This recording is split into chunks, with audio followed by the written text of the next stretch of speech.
नाही पलंग हिली गो। अरे दाल भात खाइबा केतनो नाही पलंग हिली गो। उठा लाली के सवाद से एनर्जी मिली हो। उठा लाली के सवाद से एनर्जी मिली हो।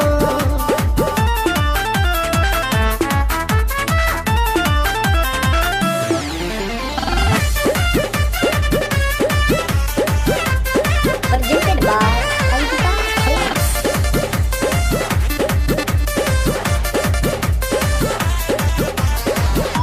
आवते तू से